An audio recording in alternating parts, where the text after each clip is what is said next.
Everything we are, we owe to Earth. Our bodies, of course, but also our propensity to art, science, craft, medicine, spirituality. All these human gifts were responses to an extraordinary living world that captivated our senses and imagination. So it's important to see that this planet is not a human colony. It is an oasis in the universe. And life is a mystery we will never fully comprehend, let alone recreate. Those were the inspiring words of Eileen Crist, a deep, profound, and compassionate systems thinker. Eileen challenges us to reframe our relationship to the planet, moving beyond human supremacy and population denial and toward a truly ecological civilization. This is a republished episode of Overshoot from August 2022. We're taking a short break and we'll return with a new episode in late August.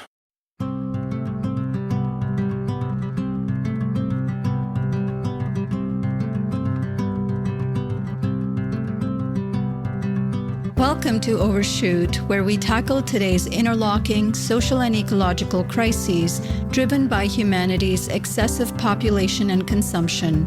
On this podcast, we explore needed narrative, behavioral, and system shifts for recreating human life in balance with all life on Earth. I'm Nandita Bajaj, co-host of the podcast and executive director of Population Balance. I'm Alan Ware, co-host of the podcast and researcher with Population Balance. With expert guests covering a range of topics, we examine the forces underlying overshoot, the patriarchal pronatalism that fuels overpopulation, the growth-obsessed economic systems that drive consumerism and social injustice, and the dominant worldview of human supremacy that subjugates animals and nature. Our vision of shrinking toward abundance inspires us to seek pathways of transformation that go beyond technological fixes toward a new humanity that honors our interconnectedness with all of life. And now on to today's guest. Eileen Crist taught in the Department of Science, Technology, and Society at Virginia Tech for 22 years, retiring in 2020. Her work focuses on the biodiversity crisis and destruction of wild places, pathways to halt these trends, and ways forward toward creating an ecological civilization. She is co-editor of a number of books, including Gaia in Turmoil, 2011, Keeping the Wild, 2015, and Cohabiting Earth, Seeking a Bright Future for All Life, 2024. She has authored and co-authored numerous academic papers as well as popular writings. She's associate editor of the online journal The Ecological Citizen and blogger for Earth Tongues. Her most recent book, Abundant Earth, Toward an Ecological Civilization, was published by University of Chicago Press in 2019. And now on to today's interview. Dr. Eileen Crist, it's really wonderful to have you in our studio today. We are huge fans of your work.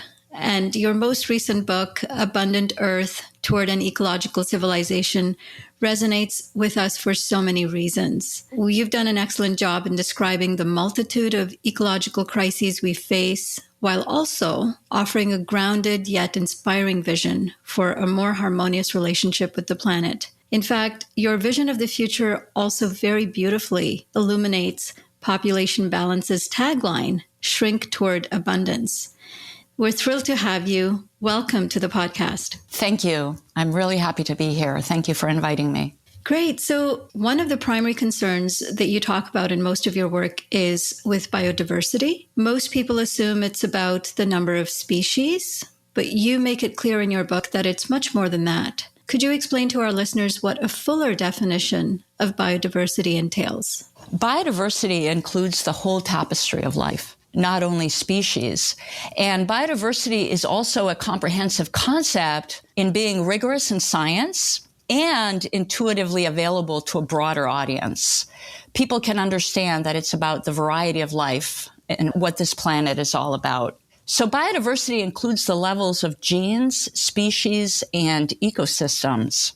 Genetic diversity is about genes, of course, but really it's about the entities that carry genetic variation, which is populations. So having abundant populations of animals, plants, fungi is so important. Populations are the repositories of genetic diversity. And genetic diversity gives life forms resilience, which means evolutionary strength in the face of change. Now, species diversity is an amazing aspect of this planet. Take any nature show, for example, or picture book of tropical species, and we see that species diversity is captivating. It's a feast for the eyes. We don't even know how many species there are on Earth. About 2 million have been identified, but there could be 7, 10, or 30. Scientists tend to converge on 10 million, but we don't really know. So as an example, roughly 150,000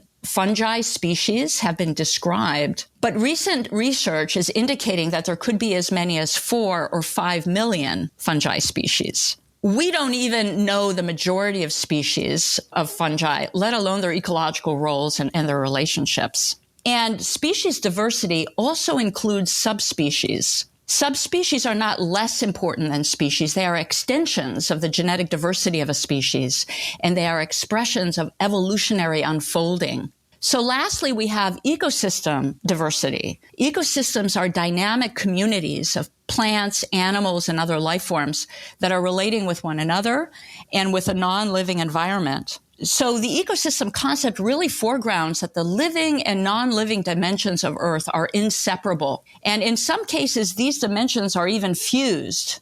That's the case with soil, which is a hybrid living and non-living entity. And soil is a phenomenon of a living planet. So there is no soil on lifeless planets. So yes, biodiversity is a comprehensive and robust concept involving all levels of life. That was such a thorough and beautiful response. And I especially love the piece that you just said, that the living and the non-living are inseparable and that there's no soil without a living planet. That's such a clear example of how interconnected the biotic and abiotic are. You also speak about the different ways in which biodiversity is currently being imperiled. Can you speak to that a little bit? Yes, it is imperiled at all these levels, at genetic, species, and ecosystem. So at the level of genes, what we are seeing today is huge declines of wild populations. This loss of abundances is eroding genetic diversity and impoverishing the manifestations of life. At the species level, the extinction rate is 1,000 times greater than natural. And it is important to state that humanity is extinguishing perfectly healthy life forms who have every right to be here as much as we do. Now, this extinction crisis is fast turning into a mass extinction event where 50 or 75% of Earth's species could be terminated forever. What's more, entire ecosystems are imperiled today. Some examples are coral reefs, coastal seas, the continental shelves of seas, rivers, grasslands, wetlands, tropical forests. So something that I fear is often not understood is that Earth's remaining biodiversity is a one-time gift. If we destroy it, that's not fixable. It's a permanent impoverishment. And another thing that I fear is that many people think that the biodiversity crisis is happening somewhere else, somewhere remote. It's happening everywhere, including your backyard. As you note, there are multiple drivers of this ongoing extinction of species and the simplification and eradication of different ecosystems and the genetic impoverishment. And agriculture, you highlight, is playing a major role in that around the planet. What are some of those effects that you see with agriculture? Well, scientists have identified habitat destruction, killing, pollution, and climate change as main drivers of the ecological crisis. But the decisive blow on biodiversity comes from a combination of two or more causes. And this is being called the 1-2 punch or the 1-2-3 punch. Amphibians are an example of this. They're among the most imperiled of animals. They have suffered from habitat loss, pollution, a changing climate, and a disease that humans have moved around the globe. But it's not only amphibians. This is the general trend. Biodiversity destruction is happening from the multiple hits that populations, species, and ecologies are experiencing and cannot withstand. So now turning to the agriculture piece of your question, It's a major cause of biodiversity loss, especially industrial agriculture with its monocultures and its chemicals. In fact, recent scientific literature from the last 10 years has identified food production as the leading cause of the ecological crisis. Why? Exactly connected to the 1, 2, 3 punch. Food production has multiple impacts on life. One is the destruction of ecosystems. For example, mangrove habitats are turned over to shrimp production. Grasslands are converted to grain monocultures, and wetlands get drained for agriculture. As another highlight is the freshwater biodiversity crisis, which few people in the mainstream know about. There's been precipitous declines of freshwater populations and species. Where is the water going? Most of the water humans take goes to agriculture. Further down the line, climate change. At least 30% of greenhouse gases comes from food production. And this includes the methane of the livestock and the nitrous oxide from the fertilizers. Both of these are very potent greenhouse gases. Another connection is steep declines of big wild animals. Carnivores are killed around the world because they threaten livestock, and herbivores are killed and pushed off their habitats to convert into agriculture. A further impact of food is the killing of pollinators and the diminishment of soil biodiversity from the pesticides and the fertilizers. So this is why agriculture is so destructive. Its impact is multifaceted. And while we're on the topic of food production, let's not forget industrial fishing. Marine life is a fraction of what it was even 50 years ago. And the biggest factor of ocean life destruction is commercial fishing. Now, as a last point, I want to add that we would be remiss not to mention scale. 40% of Earth's ice-free surface is given to agriculture, and some 90% of the ocean is open to fishing. So this is the toll of food production and agriculture. That is quite a list. How do you think we can remedy some of the destructive impact of this global agricultural food production model? Well, there's a lot that we need to do to reverse biodiversity's impoverishment. But in connection to food, we can highlight one game-changing action, and that is the benefit for Earth if humanity embraces mostly plant-based eating. Of that 40% of land that goes to agriculture that we were just talking about, 30% goes to livestock, either as croplands to make animal feed or as rangelands for grazing. So going mostly plant-based is hugely beneficial for biodiversity and also, of course, for human health and for animal welfare. This would allow a lot of land to be returned to wild nature, and the abundance of marine creatures would resurge. So that one thing that we could do, and we don't have to wait to do this relatively swiftly, is mostly plant-based eating. It would make a huge difference. I've read some of your work where you've appropriately described the humanization of the planet and turning it into a human food pantry. It really helps to have that visual to understand what a huge role agriculture plays. Because, of course, when you first think about the impact of human encroachment, people often say, we don't take up that much space, and urban development really only takes up, 1% of the land. But what a lot of people don't realize is it's all of the energy that goes to sustain us that is using up most of the land. Absolutely. That's the population connection. It's not this sort of trivial argument that sometimes people make that if you were to take the whole population and stand them up, they'd, fill the state of Texas. That's not the point. It's not the amount of space we take as physical bodies. It's the amount of space we take for food production.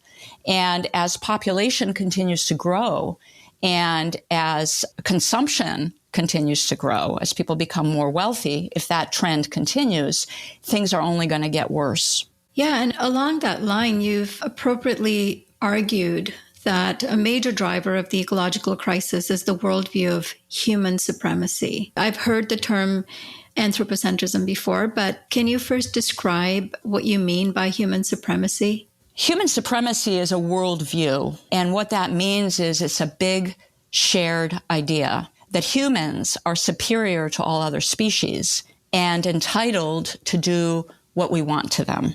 Human supremacy is about seizing the power of life and death over non-humans and assuming the prerogative to own all geographical space. Now, human supremacy is not so much an official doctrine. It's not something that people learn in school, so to speak, explicitly.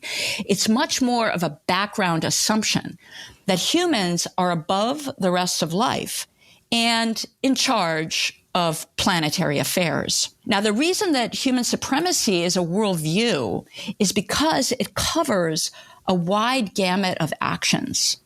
For example, take factory farms. They're also called concentrated animal feeding operations. Sadly, this way of making meat, dairy, and eggs is spreading throughout the world. Farm animals in these operations are treated abysmally. They're reduced to objects in an industrial process. So how could we possibly treat animals this way? Human supremacy is the operative assumption. They are beneath us and they are for us. Take another example of overtaking entire biomes. So a biome is a very large ecosystem, such as, for example, grasslands around the globe.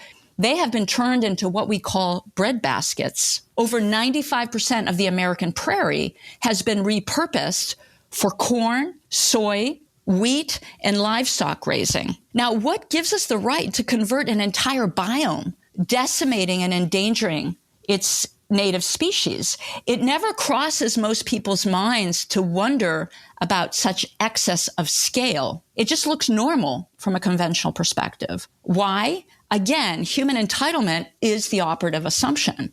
And so we could multiply examples here. Commercial fishing, which is fishing out the ocean, large-scale fracking of landscapes, killing contests for coyotes and sharks, or filling forests, such as in Southeast Asia, with snares, or drowning the world in glyphosate. This is one of the most important aspects of human supremacy, because once you get the human-animal divide down, everything else can follow, right? Because animals, obviously, we are so closely related with them.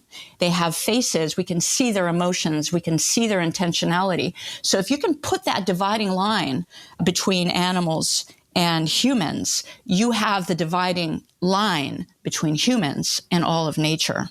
So the bottom line is that the wide span of destructive actions that it enables is what makes human supremacy a worldview. In the environmental literature, human supremacy and anthropocentrism tend to be used in the same way as concepts, but they carry very different connotations. Anthropocentrism leans into the metaphor of the center. It literally means human-centered, and this fails to communicate the element of unequal power. On the other hand, human supremacy immediately conveys that it's about power over nature, about hierarchy between humans and the rest of life, and therefore that it's also a matter of injustice. I do want to insert one small comment here, and that is that other thinkers, Derek Jensen in particular, and Val Plumwood, the environmental philosopher, have used the term human supremacy. So I think that human supremacy is a better term that way when we recognize how terribly we have treated and treat non-human beings, and when we consider the scale of human takeover of Earth. Right. I think some of this divide, it starts at such a young age, especially in Western urban and suburban environments where school are these sterile indoor spaces that are completely cut off from natural spaces. Natural spaces are visited for very brief periods for certain field trips that might not even be natural spaces. So I think very early on, we're taught that there's this firm separation between the real things we study in school that have more of this human supremacist bent and going outside into the natural world and accepting nature on its own terms, learning about it and learning to love it by learning about it. So it's a shame. And I think there is more outdoor education coming in, but it's still such a minor part of our education starting at the youngest age that builds in this human supremacy view. Very much so. This separation has become increasingly physical as well when we consider urban environments. I agree. Yeah. I know we've talked about this being a worldview that's shared across cultures. In your work, have you found any cultures in different times and places that have been less human supremacist? Yes, I would definitely want to talk about that. Indigenous people have had a very different relationship with nature, a more egalitarian and harmonious cosmological perspective of the connection between humans and the natural world. It's important to qualify that by saying that we don't want to idealize indigenous cultures, nor do we want to homogenize them across time and space. But still, with that caveat, it's fair to say that Native people have been respectful and reverent of nature. In some cases, they lived for millennia in particular regions without degrading their environments. And we can take on board some recurrent indigenous motifs that are relevant here. One is that indigenous people regard animals and plants as kin to humans and as persons. Non-humans can witness human actions. So for indigenous people, non-human beings are awake and aware, and it matters to be respectful of their lives and of their experiences in the world. Another common thread is that indigenous people do not have a frontier mentality. Nature is not something to be constantly encroached upon and overtaken. Indeed, native means a way of life that fits in, that is enveloped by a bigger and sacred world. Another shared indigenous quality is intergenerational awareness, receiving the wisdom of the ancestors with respect to the land and passing down a preserved environment to posterity. So as a last point, I'd like to highlight some key indigenous values that are recurrent in the literature of indigenous authors: reciprocity, gratitude, kinship, affection, respect. So considering the question of, okay, how do we overcome human supremacy, this dominant story that we are above the rest of life and entitled to use it as we will, I think it's really vital to see that it is a false story. Human supremacy is a historical inheritance. We don't have to stay saddled with it. We are neither above nor separate from nature. We are dependent on the planet for every breath we take. On average, that's 15 breaths per minute from the day we're born to the day we die. We are beholden to life for making this perfect air. What's more, the human species emerged at a high point of biodiversity. That biodiverse world galvanized humans. Everything we are, we owe to Earth.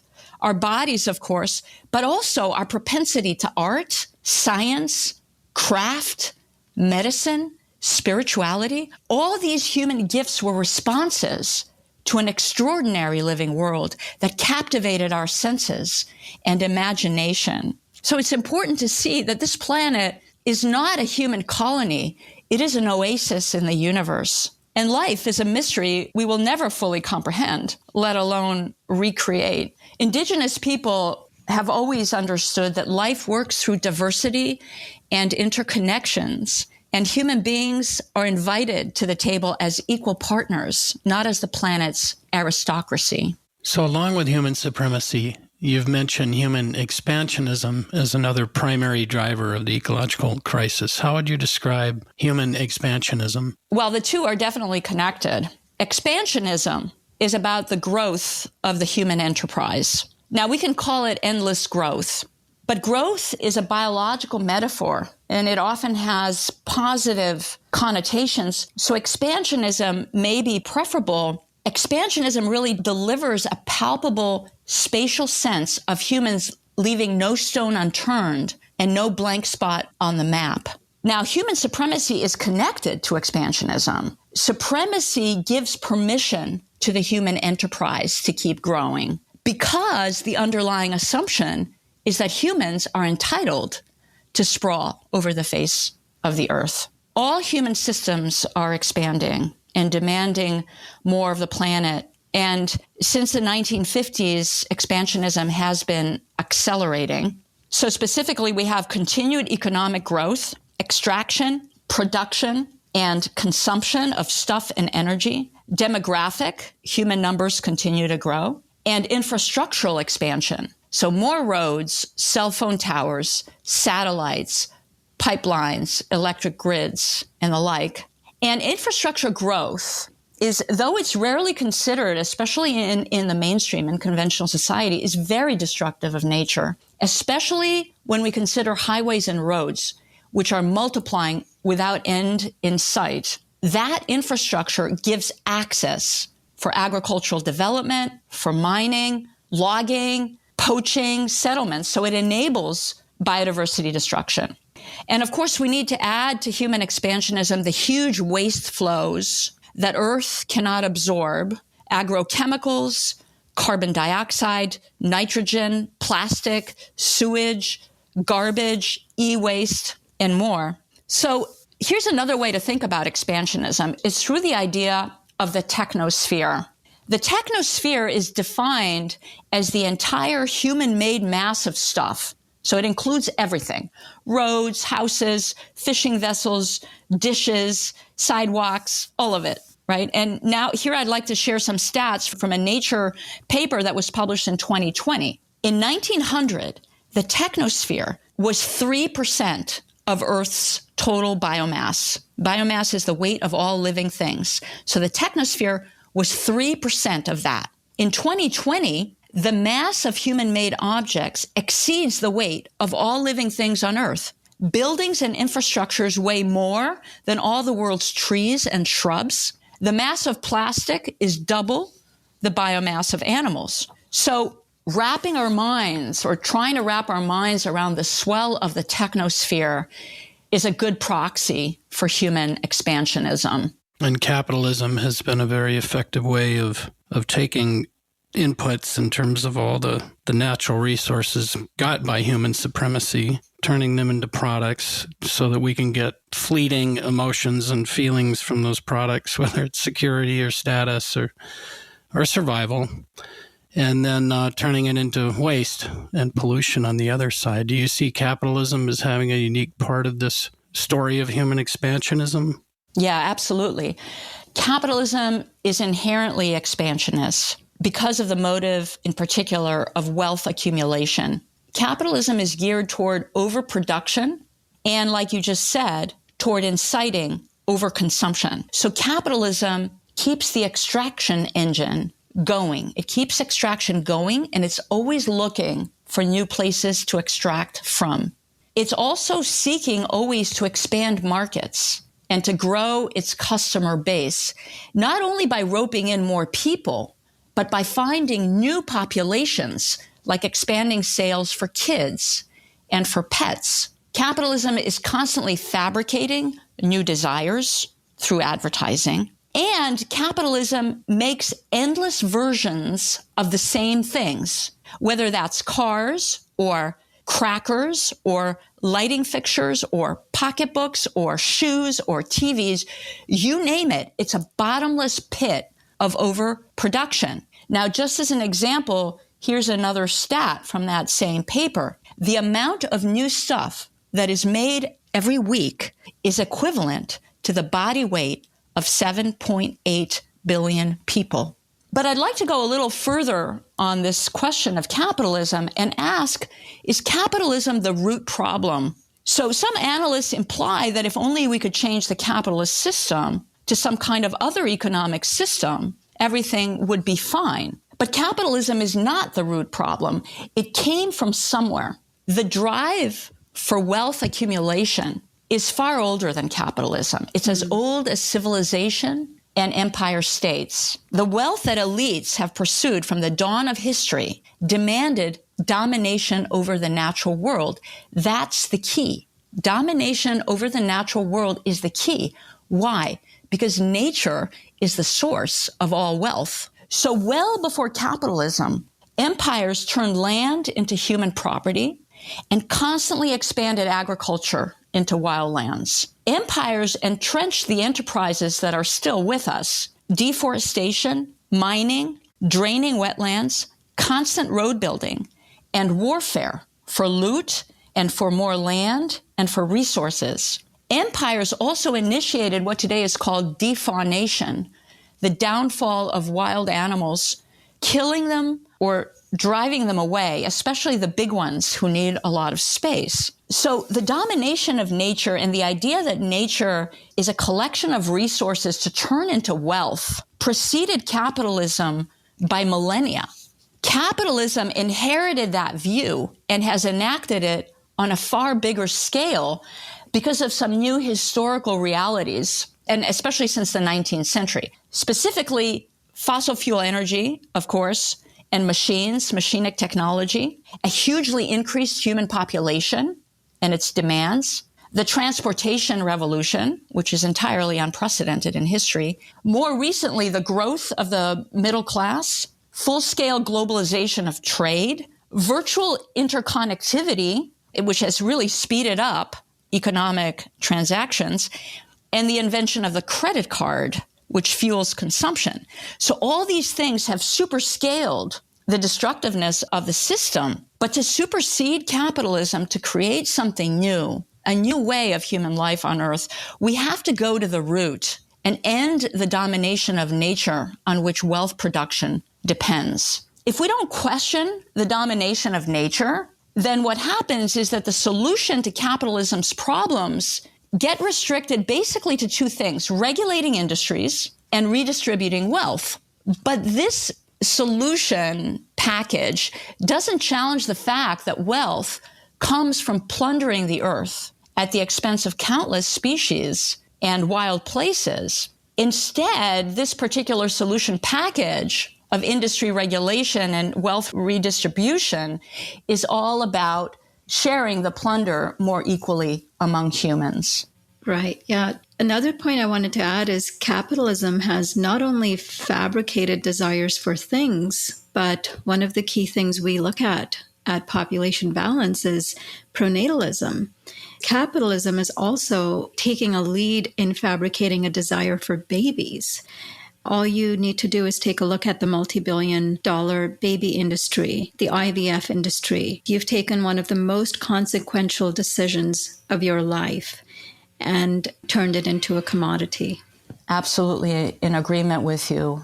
Of course, pronatalism is also far older than capitalism. Yeah. It's connected to patriarchy, so to gender inequality, and also to empires that, needed expendable people to do the work that the elites didn't want to do and to fill the armies. And today, in capitalism, to be consumers, which is connected to the growth of the middle class. So, yeah, pronatalism is far older than capitalism. Yeah. And at this moment in history, not only can gender equality confront this trend, but we need a newfound attitude about bearing children. So, I grew up as well with that expectation, right? It's the default expectation, sort of, when are the grandchildren coming? When are you going to have children? And we need to move away from that default expectation and allow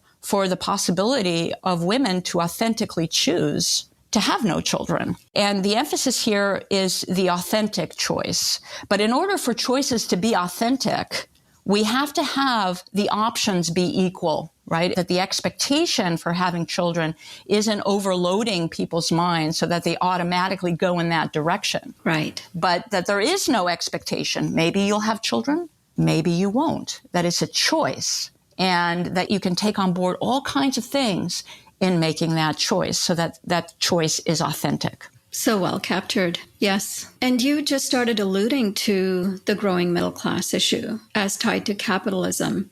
You've expressed your concern of a growing global middle class that is on track to possibly reach 5 billion before mid-century. What are some of the main concerns you've found in your work? Well, the global middle class has been growing exponentially since the 1990s. And it's projected to grow toward 5 billion or more well before 2050. Most of this coming swell of the middle class will occur in emerging economies, in particular in China and India. Now, we have to note that the pandemic has stalled that growth, but not stopped it. But what we've learned from the pandemic is that these projections of a global middle class growth could be derailed from economic breakdown or civilizational collapse, from climate change or war or another pandemic or something else. But with that caveat, let's turn to the impact of the middle class. So how do we define it? Middle class can be defined in terms of income, or usually it's called income parity. But we get a better understanding of middle class and of the ecological costs of the middle class when we look at it as a lifestyle. So entry into middle class means participating in the global economy, which moves massive amounts of stuff around the globe. Being middle class entails being surrounded by commodities, a commodities-saturated life with computers, tablets, phones, TVs, paper, clothing, imported foods, washing machines, you name it. Also, middle class avails much more of services like travel, entertainment, and eating out. And services, of course, have a material and energy base. They're not a dematerialized aspect of the economy. Furthermore, a middle class lifestyle, middle class status entails increased energy use. And of course, all these things are tied, right? But we can just highlight them. Increased energy use. Now, we can consider one repercussion of that. As long as fossil fuels are society's main energy source and the global middle class keeps swelling, we will not be able to get a handle on climate change. Furthermore, middle class comes with car ownership, usually. There's about 1 billion cars globally, and we're heading to 3, 4 or more billion in this century. Think about the implications of more manufacturing, road building, pollution, traffic, and roadkill. And another middle class trend to mention, at least so far, is that it involves increased consumption of meat, dairy, and fish, with their huge costs for the global ecosystem. So all these aspects of the middle class lifestyle in the aggregate are taking an immense toll. We could say that the impact of the middle class is all about excessive consumption magnified by a large population size. Yeah, and that meat consumption piece is quite stark, actually, because if you look at the data from just the last 50 years of the increase in meat consumption, since our population has doubled from 4 billion to approximately 8 billion, meat consumption has gone up by a factor of 3.5. Seafood consumption has gone up by a factor of 4. And the greatest increase has actually happened in Asia, a tenfold increase in meat consumption, which is where you've mentioned the global middle class rise is happening much faster in the Asian economies. So the population factors simply cannot be dismissed in the growing humanization of the planet. The other related question to this is, how can we balance the rightful striving of billions for the comfort and security that billions of us already take for granted with the fact that the planet cannot withstand several billion more of us, middle-class consumers? The rise of the middle class is really a conundrum. On the one hand, what we're seeing, just like you were saying, you were alluding to, people want this way of life. It seems they want this way of life with its computers and gadgets, its personal mobility and conveniences. And on the other hand, the middle-class lifestyle is rapidly deciding Earth's fate because of the overwhelming demands on the planet and the overwhelming waste output. At the same time, poverty still exists. Even though in the last 3 decades, poverty has actually been much reduced precisely in tandem with the middle class having grown. But still, there are about 1 billion people who do not have electricity and other modern amenities. And this is changing, as it should, right? Equity demands that if people want modern amenities and modern opportunities, they should have them. They should not be a privilege only of some. So what's the solution, if indeed there is one? What's the solution to allow for human fairness without destroying Earth? There is not one solution. There is no silver bullet here. For starters, we can see that the global population size is crucial. Since human beings are converging toward middle-class living, how many of us there are matters enormously. So we should work within a human rights framework to gradually reduce our global numbers. Population, however, is only one factor. We need to downscale economic life as soon as possible. And one way to go into this to the how of this is to note that heeding the catchphrase reduce, recycle, reuse still goes a long way. We have to reduce extraction, production, and global trade. And we can do that by creating slower economies. An important way to slow the economy down is to reduce the work week, so to work a lot less. And this will be a blessing, right? It will free time for hobbies, relationships, nature, service, work, cooking. All these things are important for the good life, and so many people do not have time for them. Also, we have to stop producing luxury and superfluous products, and especially mass producing them. So, for example, handmade jewelry from your local artist at the local market is a better way to acquire jewelry than buying it from the big box store or buying it online. Moreover, products need to be made to be durable. The constant production of new lines of products, things like phones, computers, and cars, for example, that are so materials intensive and so water and energy intensive, this is unacceptable. Stuff should be made to last, updated in decadal timelines, and made with materials that are recyclable. Reuse is all about valuing what we have, mending our stuff, passing it down, and preferring to buy used rather than new.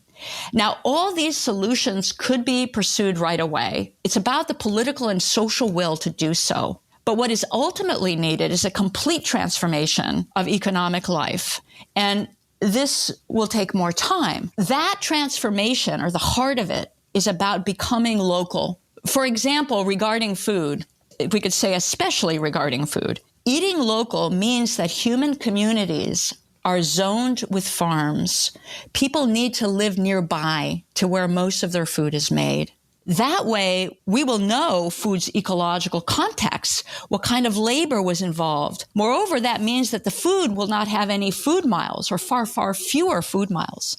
Also, it will be food that is fresh, more nourishing, and so reducing healthcare budgets and human suffering. And local food will involve much less food waste, because programs can be instituted that return food residues to the farmers to compost back into soil. Another big piece of the local economy is to see a renaissance of the crafts. Instead of buying the standardized mass-produced stuff shipped from who knows where and made who knows how, it means acquiring products from your local craftspeople. And many things that we daily consume or desire can be locally made, just like we were saying about the jewelry. But also things we use like dishware, pottery, clothing, furniture, prepared foods, art. All these things can be crafted nearby. So to circle back to the question of how do we balance middle-class living with a biodiverse Earth, we do so by reducing the global population and by downscaling and transforming economic life. Yeah, so that reminds us of Paul Ehrlich talking about the rectangle of human impact, and one side is the number of people in a population, and the other side is the average consumption for each of those people. And you've just included both in that. And like us at Population Balance, you certainly understand the critical role in lowering human numbers will create a necessary reduction in total human impact. And you've mentioned a number of 2 billion as a possible sustainable population. How did you reach that number? Population is the factor that scales up consumption.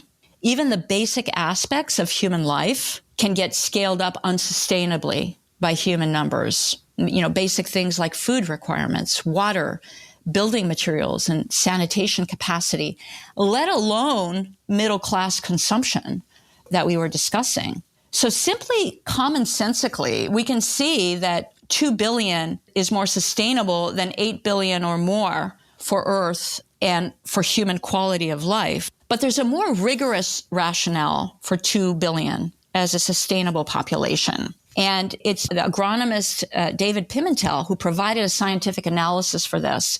And it involves food production. That's at the heart of the analysis. So a population of 2 billion can be supported by a healthy food system while also allowing expansive nature protection and the preservation of biodiversity. Pimentel specifically built into his analysis a modern standard of living that is modest, so roughly European levels, and also equitable among people. So this is the ecological rationale of 2 billion. It's good for human health, good for the integrity of the planet, and ethical for animals. And that's what it's all about, that win-win-win alignment, right? So is the optimal number 2 billion? Is it 1 billion? Is it 3 billion?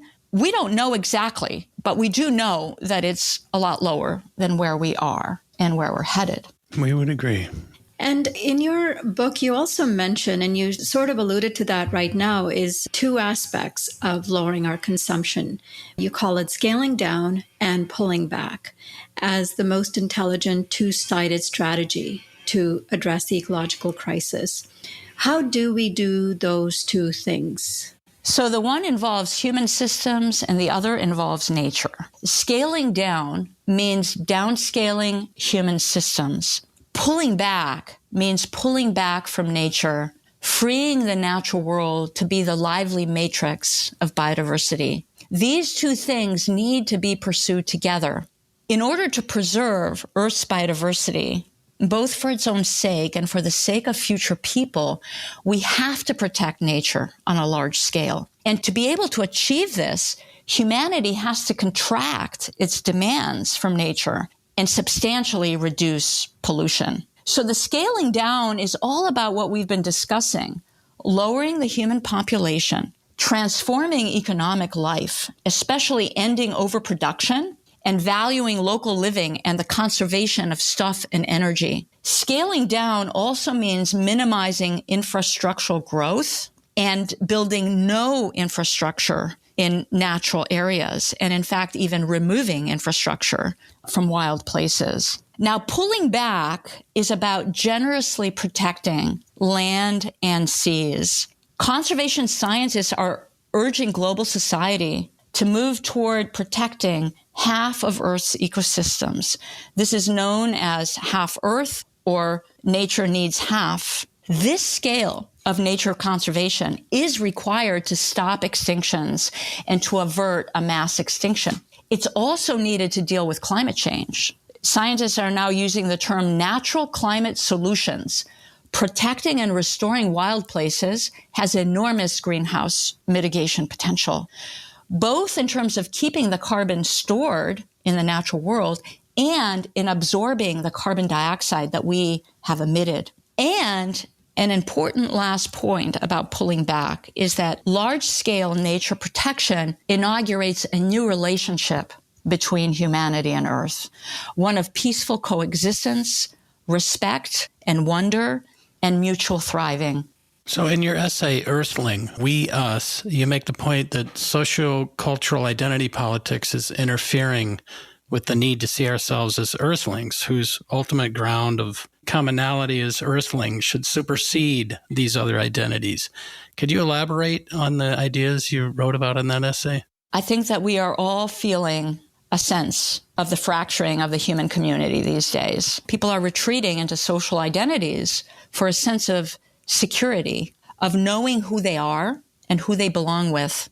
So this contracting into social identity is a response to the uncertainty and fear that many people are experiencing today. We could say that social identity is playing the role of safe zone. And life on the internet is amplifying this retreat into separate social identities. Instead of being like a collective hive, the internet is more of a collection of separate cells that are sealed off from one another. And the more time people spend in their favorite cells, the more reinforced do their convictions become. So social identities are hardening. Now, to the extent that social identities are antagonistic with other social identities, this means trouble because hostility and disdain and negative emotions have a fertile setup. This condition that we are in is extremely dangerous at so many levels. People cannot work together exactly at the time when we need to come together and work together. And there's distrust, there's violence, and there's war. So to switch gears to a brighter possibility, the identity of Earthling says this: look, we have a shared identity. We are Earthlings among so many other non-human Earthlings, and we are all relatives. Even within our inner bodies, we are composed of non-human cells, of microorganisms that we cannot live without. And the identity of Earthling is not only shared, it is solidly real. It is permanently who we are. As long as we exist in the universe, it is permanently who we are. But other identities, they come and they go. There used to be Babylonians and Etruscans and many, many others who no one except historians has ever heard of. And do we ever hear about them now? So I'm not arguing that people should give up their heartfelt social identities. That would be presumptuous to argue. But let's not hold on to social identity so tightly that we become indifferent and hostile to others, and that we forget that before all else, we are all Earthlings. Yeah, I love that. So Earthling really invites us to open our hearts to this shared reality and to attend to the question of what is happening to all Earthlings right now on the planet. Yeah, cultural evolution is so fast, and these social cultural identities are part of that cultural broth, and it changes so fast. But the ground of our being is as an Earthling human creature, and that will be the ground in the future too, once all these social streams have recombined or extinguished or new ones have formed. It's the forever ground. Yeah, it's a forever ground. I love that. And it's a great segue into the next question we have for you, which is about language, because so much of what you've just spoken about is also identity through language. And you've noted that the environmental movement has used language like ecosystem services, fisheries, natural resources, terms that limit our worldview. What do you see as the critical role that language plays in discussing the ecological crisis? Language is incredibly important. Concepts in particular are very important. Through a concept, what we do is we project a particular meaning on the world. And then we see the world through the lens of the concept. So when a concept becomes conventional, that is to say, widely used, people forget that they're seeing the world through the lens of the concept. Instead, the concept appears to be portraying how things are. So let me walk this home with an example. Think about the word weed, W-E-E-D, right? It seems so straightforward. Everyone knows what a weed is and what the word means. But if we take a closer look, we see that it's not straightforward. It's loaded. Weed carries a world of meaning and consequences. It means unwanted plant. Weed also means a commonplace plant. So we say it grows like a weed. It's something kind of inherently contemptible. And weed, therefore, is something that invites, it even deserves a weed killer. So the next thing you know, everyone has a bottle of herbicide under their kitchen sink or their garage. And the next thing you know, it's all collectively dumping into the estuary. So a simple word like weed has colored your perception, has imbued you with disdain towards certain plants, has condoned herbicides and their consequences. And of course, the word has screened the reality of the plant itself that's been labeled a weed, such as, for example, the dandelion, which is not only a pretty plant, it turns out to be a superfood. Now, we can go down the line and look at concepts that are so often used, of course, like natural resources, marginal lands, fish stock, vermin, game, trophy. If we look at all these words closely, we notice that they're either derogatory of nature or of some aspect of nature, or human possessive. So it's really important to be aware of how words color perception and guide action. To give one more example, if we call an animal a pest or an invasive, what is that word saying? Effectively, it's saying that it is an animal beneath contempt and killable. Now, I do want to address the concept you brought up of the ecosystem services, because scientists and others who use this concept use it with the best intentions. And it's true. We get all kinds of free services from nature. We get the air, soil, food, medicine, pollination, water filtration, storm breaks, and spongy forests trickling down the fresh water at nice speeds, right? But why do we need to call these amazing things services? Even though it is a dead metaphor, right? No one thinks that nature is actually serving us, but still it's the word of choice and it comes with a ring. It echoes human entitlement that we are here to be served. So why not call ecosystem services ecosystem gifts? You know, that's a metaphor as well, but it's a more beautiful one and it invites gratitude. That's beautiful. So in general, how would you describe what an ecological civilization might look like? Well, we have touched on this question indirectly in many ways, but we can delve into it more. Between human communities of an ecological civilization, there will extend vast areas of protected land and seas that belong only to themselves. Earth's freedom will enable the resurgence and flourishing of biodiversity. And by the same token, a wild planet is the preserve of humanity's wilderness skills. So let me elaborate. Human beings have profound capacities of subtle perception. It's in our genome, in our genetic inheritance, that we have lost. We have lost these capacities with modern life. And again, Indigenous people show the way. They exhibit extraordinary capacities of perception, of tracking wild animals, communicating with nonhumans, navigating in the world, and spiritual questing. So within the free expanse of nature, of an ecological civilization, human beings can be visitors, guided by skilled leaders, coming to wild nature to learn, contemplate, commune, perceive in expansive ways, heal, and preserve the arts of survival. We can add here also the practices of snorkeling and scuba diving that are modern gifts to the world. In an ecological civilization, the ocean is not primarily for eating. It's for witnessing a world of exquisite beauty, restored beauty, and expanding our minds through that experience. Ecological civilization also means, like we have been discussing, that human communities will be place-based with slow economies, a new culture of consumption that values conserving stuff and energy, with a renaissance of local crafts, and mostly local good food, plant-based and diverse. I think that it's also important to transform our concept of work. People need meaningful work for fulfillment as opposed to a job for a paycheck, right? And we also need time for the equally important parts of human life, like relationship and hobbies, nature, food preparation, meditation, physical activity. These are very important for a meaningful life.